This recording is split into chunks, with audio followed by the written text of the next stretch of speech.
So আজিৰ ভিডিঅ'টো সেইসকল লোকলৈ সেইসকল ষ্টুডেণ্টলৈ বেছি গুৰুত্বপূৰ্ণ হ'ব যিয়ে নিজৰ কেৰিয়াৰটোক লৈ বেছি চিৰিয়াছ বা নিজৰ ফিউচাৰক লৈ বেছি চিৰিয়াছ বা যিকোনো এটা জবৰ কাৰণে প্ৰিপেৰেশ্যন কৰি আছে বা জব পাবৰ কাৰণে যিসকল লোকে ষ্টুডেণ্টে চিৰিয়াছ হৈ আছে বা চেষ্টা কৰি আছে সেইসকল লোকলৈ আজি এই ভিডিঅ'টো। সো আজি ভিডিঅ'টোৰ টাইটেল হৈছে টপ 5 স্কিলছ যি চাকৰি পাবৰ কাৰণে টপ 5 স্কিলছ আমি আজি শ্বৰ্ট লিষ্ট কৰিছোঁ। সো যিকোনো এটা চাকৰি পাবৰ কাৰণে স্কুলীয়া শিক্ষা বা চাৰ্টিফিকেট বা যিকোনো শিক্ষাই যথেষ্ট নহয়, তাৰোপৰি আমাক স্কিল লাগিব বা বেলেগ কিছুমান শিক্ষা লাগিব, প্ৰেক্টিকেল লাইফৰ নলেজ লাগিব, শিক্ষা লাগিব। তো আজি স্কিলৰ প্ৰয়োজন হ'ব। সো আজি আমি এই ভিডিঅ'টোত 5টা সফট স্কিল, বেসিক্যালি সফট স্কিলৰ আমি লিষ্ট আউট কৰিছো। সো এই 5টা তোমালোকে স্কিল ডেভেলপ কৰিবলৈ চেষ্টা কৰিবা। আৰু স্কিল যদি কি নাজানা, সো ডেছক্ৰিপশ্যনতে মই লিংক দি দিছো মোৰ পুৰণা ভিডিঅ'ত স্কিল কি, হাৰ্ড স্কিল, সফট স্কিল কি, সো তোমালোকে চাই ল'ব পাৰা। সো আজিৰ ভিডিঅ'টোত আমি 5টা সফট স্কিল লিষ্ট আউট কৰিছো যিকেইটা নেকি ইম্পৰ্টেণ্ট হয় তোমালোকৰ বাবে যদিহে তুমি এটা চাকৰি পাবৰ কাৰণে প্ৰিপেৰেশ্যন কৰি আছা। যদি এই 5টা তোমালোকে যদি স্কিল যদি ডেভেলপ কৰি ল'ব পাৰা তেতিয়া নিশ্চয় তোমালোকৰ এটা চাকৰি পোৱাত 95% হয়তো চান্স বাঢ়ি যাব। সো নমস্কাৰ বন্ধুসকল, মই ৰাজেন শইকীয়া তোমালোকক স্বাগতম জনাইছো মোৰ ইউটিউব চেনেল DRJ লৈ। সো আজিৰ ভিডিঅ'টো পলম নকৰি ষ্টাৰ্ট কৰোঁ। লেটছ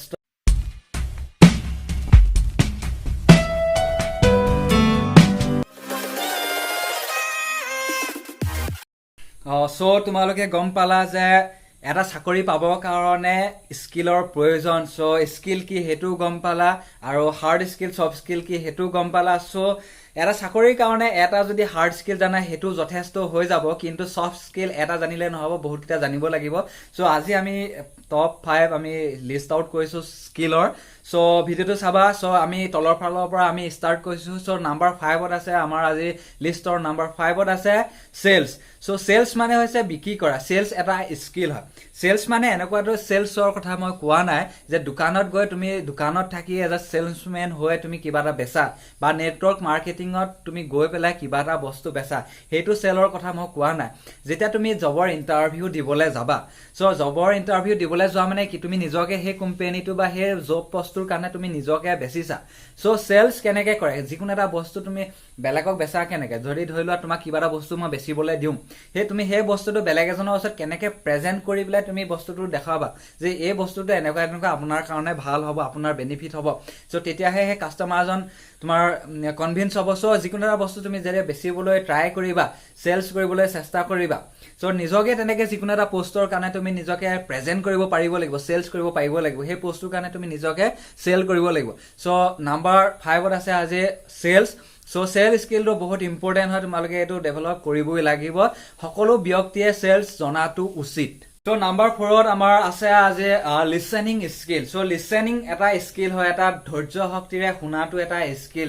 কোনোবা এজনে কথা কৈছে, কোনোবা এজনে কিবা এটা এডভাইচ দিছে, সেইটো শুনাটো এটা স্কিল হৈ পৰে। সো আজিকালি দেখা যায় যে বহুত ল'ৰা ছোৱালীয়ে যিকোনো কথা শুনিব নিবিচাৰে, ধৈৰ্য শক্তি হেৰাই যায়, যে কিবা এটা শুনা, ভাল কথা শুনা ধৈৰ্য শক্তি হেৰাই যায়। সো শুনিবলৈ বা লিচেনিং স্কিলটো তোমালোকে ডেভেলপ কৰিবই লাগিব। সো লিচেনিং মানে এইটো নহয় যে কোনোবা এজনে কিবা এটা কৈ আছে, তোমালোকে বছ শুনি আছে, এইফালে শুনিছা, এইফালে ওলাই দিছা। সো এনেকুৱা নহয়। সো লিচেনিং স্কিল মানে এইটো যে কোনোবা এজনে যদি এডভাইচ দিছে, কোনোবা এজনে যদি কিবা এটা কথা প্ৰেজেণ্ট কৰি আছে, সো সেইটো তোমালোকে ধৈৰ্য শক্তিৰে শুনিব লাগিব। তাৰপিছত শুনি পেলাই সেইটো অবজাৰভেশ্যন কৰিব লাগিব যে কি কৈছে ৰিয়েল লাইফত। তাৰপিছত তোমালোকে অবজাৰভেশ্যন কৰাৰ পিছত ৰিয়েল লাইফত যাতে প্ৰেক্টিকেলি তোমালোকে সেইটো এপ্লাই কৰিব লাগিব, সেইটোকে কোৱা হয় লিচেনিং স্কিল। যে অকল শুনাটোকে লিচেনিং স্কিল বুলি নকয়, যে কোনোবা এজনে কিবা এটা এডভাইচ দিছে, সেইটো শুনি অবজাৰভেশ্যন কৰিব লাগিব কি কৈছে কি, তাৰপিছত সেইটো প্ৰেক্টিকেল লাইফত তোমালোকে ইউজ কৰিব লাগিব, এপ্লাই কৰিব লাগিব, সেইটোকে কোৱা হয় লিচেনিং স্কিল। আৰু লিচেনিং স্কিলটো মষ্ট ইম্পৰ্টেণ্ট। ধৰি লোৱা তুমি কোনোবা এটা জবত গুচি গলা, তোমাতকেতো হাই ৰেংক হাই পোষ্টৰ তোমালোকে কোনোবা ধৰণৰ অফিচাৰ থাকিব। যেতিয়া অফিচাৰজনে তোমাক কথা ক'ব, তোমাৰ যদি ধৈৰ্য শক্তি নাথাকে, তোমাৰ শুনাৰ যদি স্কিলটোৱে নাথাকে, তুমি যদি শুনিবই নিবিচাৰা, তেতিয়া তুমি সেই জব পষ্টটোৰ কাৰণে তুমি নিজকে সুধি চোৱা যে সেই জব পষ্টটোৰ কাৰণে তুমি ফিট হয় নে নহয়। যদি বেলেগৰ কথা শুনিবই নোৱাৰা, তেতিয়া তুমি এটা জবৰ কাৰণে তুমি কেনেকৈ সেই পষ্টটোৰ কাৰণে কেনেকৈ ইলিজিবল হ'বা। সো লিচেনিং স্কিলটো ডেভেলপ কৰিবলৈ চেষ্টা কৰিবা। নাম্বাৰ 4ত আছিলে লিচেনিং স্কিল। ধৰি লোৱা যেনিবা তুমি প্ৰাইভেট বা যিকোনো এটা গভৰ্ণমেণ্ট পোষ্ট বা চাকৰি পাই গলা। সো চাকৰি পাই যোৱাৰ পিছত দেখিবা যে বিভিন্ন ধৰণৰ সমস্যা আহি পৰে, ইফালে কিবা এটা হ'ব, ইফালে কিবা এটা হ'ব, যিকোনো সমস্যা আহি পৰে। সো 3 নম্বৰ পইণ্টটো হৈছে 3 নম্বৰ স্কিলটো হৈছে মেনেজমেণ্ট স্কিল যিকোনো এটা কণ্ডিশ্যনত যিকোনো এটা সিচুৱেশ্যনত তুমি যিকোনো এটা প্ৰব্লেম কেনেকৈ হেণ্ডেল কৰিব পাৰিছা কেনেকৈ টেক অভাৰ বা টেকেল কৰিব পাৰিছা সেইটো হৈছে মেনেজমেণ্ট স্কিল যিকোনো পৰিস্থিতিত যিকোনো মুহূৰ্ততে যিয়ে পৰিৱেশ বা যিয়ে সমস্যা নহওক কিয় সেইবোৰ সকলোবোৰ তুমি মেনেজ কৰিব পাৰিব লাগিব যেতিয়া এটা চাকৰি পাই যাবা সকলো ফালৰ পৰা টেনচন পাবা সকলো ফালৰ পৰা কিবা এটা নহয় কিবা এটা প্ৰব্লেম পাবাই সো এই প্ৰব্লেমবোৰ সমস্যাবোৰ কেনেকৈ টেকেল কৰে কেনেকৈ টেক অভাৰ কৰে কেনেকৈ হেণ্ডেল কৰে এইটো জানিবলৈ জনাটো বিশেষ প্ৰয়োজন আৰু এইবিলাক জানিলেহে তোমালোকে এটা চাকৰিৰ কাৰণে নিজকে ফিট বুলি ক'ব পাৰিবা সো মেনেজমেণ্ট স্কিল ডেভেলপ কৰি লোৱা যে কেনেকৈ মেনেজ কৰিবা আমুক মানুহক মেনেজ কৰা হওক বা ক্লায়েণ্টক মেনেজমেণ্ট কৰা হওক বা যিকোনো এটা কামেই মেনেজ কৰা হওক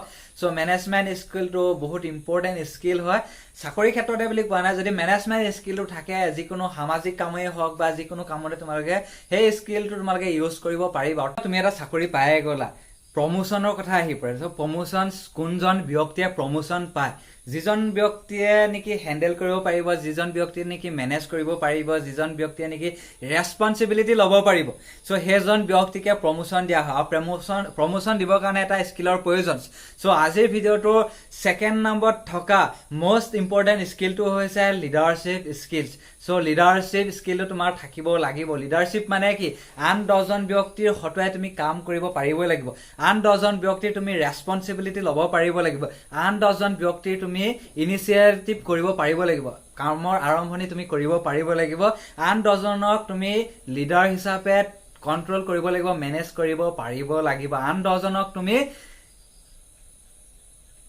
সো এটুকে কোৱা হয় লিডাৰশ্বিপ স্কিলছ গম পাই গৈছে সো লিডাৰশ্বিপ স্কিলটো কিমান ইম্পৰ্টেণ্ট এটা চাকৰিৰ কাৰণে বা যিকোনো কামৰ কাৰণে কিমান ইম্পৰ্টেণ্ট লিডাৰশ্বিপ স্কিলটো তোমালোকে গম পাই গৈছা সো ছেকেণ্ড নাম্বাৰতে আছে most important skill leadership skills তো আহি ভিডিঅ'টোৰ শেষত নাম্বাৰ 1 স্কিলটো আহি পৰে সেই নাম্বাৰ 1ত আছে মষ্ট ইম্পৰ্টেণ্ট স্কিলছ আৰু এই স্কিলটো সফট স্কিলৰ মাষ্টাৰ বুলি কোৱা হয় এই স্কিলটো বহুত প্ৰয়োজনীয় স্কিল সবে জনাটো অতি প্ৰয়োজনীয় আৰু সেইটোৱে হৈছে নাম্বাৰ 1ত আছে communication skill so communication skill এটা বহুত ডাঙৰ স্কিল নাম্বাৰ 1 স্কিল বা মষ্ট ইম্পৰ্টেণ্ট স্কিল যিটো তুমি জনাটো অত্যন্ত প্ৰয়োজনীয় সো কমিউনিকেশ্যন স্কিল মানে কি কমিউনিকেট কৰা ধৰি লওক এজন ব্যক্তিৰ লগত কমিউনিকেশ্যন তুমি কমিউনিকেট কেনেকৈ কৰিছা সম্পৰ্ক কেনেকৈ ৰাখিছা এতিয়া মই তোমাৰ লগত কেনেকৈ কমিউনিকেশ্যন কৰি আছো তুমি বেলেগ এজনৰ লগত কেনেকৈ কমিউনিকেট কৰিছা তাত বহুতবিলাক কথা আহি পৰে ধৰি লওক তুমি কি ভাষাত কেনেকুৱা ব্যৱহাৰে এজন মানুহৰ লগত সংযোগ কৰিছা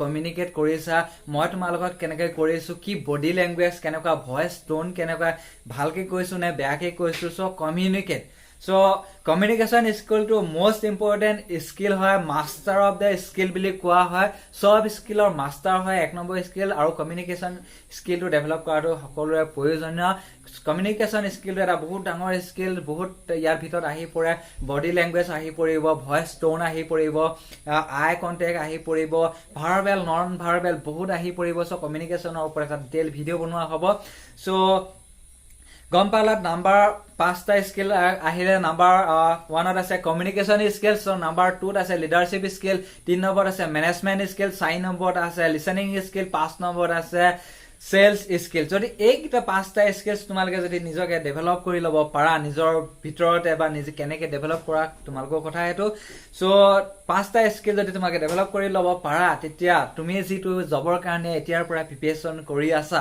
95% এট লিষ্ট 50% তো হবই সো 95% তোমালোকে progress কৰিব পাৰিবা আৰু যদি মাষ্টাৰ হৈ যোৱা এইবিলাক স্কিল তেতিয়া তোমাৰ লাইফটো এক্সপোনেনশিয়ালি নহয় যে কাৰ্ভ তোমালোকৰ লাইফটো গ্ৰো হ'ব সো কেৰিয়াৰটো যদি তোমালোকে বনাব বিচাৰা জব এটা যদি কৰিব বিচাৰা সামাজিক যদি হ'ব বিচাৰা তাৰ উপৰি সোশ্যাল স্কিলটো লাগিব সমাজৰ মাজৰ লগত বা মানুহৰ লগত কেনেকৈ সোশ্যালি ইন্টাৰেক্টিভ কৰিবা সো এইবিলাকে হয় ইম্পৰ্টেন্ট স্কিল সো ভিডিঅ'টো নিশ্চয় ভাল লাগিছে নিশ্চয় কিবা এটা ভিডিঅ'টোৰ পৰা শিকিব পাৰিছা লাইক কৰি দিবা ভিডিঅ'টো যদি ভাল পাইছা শেয়াৰ কৰি দিবা যিসকল বন্ধুৱে তোমালোকৰ চাকৰিৰ কাৰণে প্ৰিপাৰেচন কৰি আছে কমেন্ট কৰিবা তাৰ পিছত আহি পৰে যদি কিবা জানিবলৈ থাকে কমেন্টটো কৰিবা আৰু কেৰিয়াৰটোত বনোৱাত যদি মোৰ পৰা হেল্প লাগে তেতিয়া সাবস্ক্ৰাইব বটনটো এতিয়াই পিটিকি দিয়া বেল আইকনটো দবাই দিয়া so this is Rajen Saikia DRJ signing of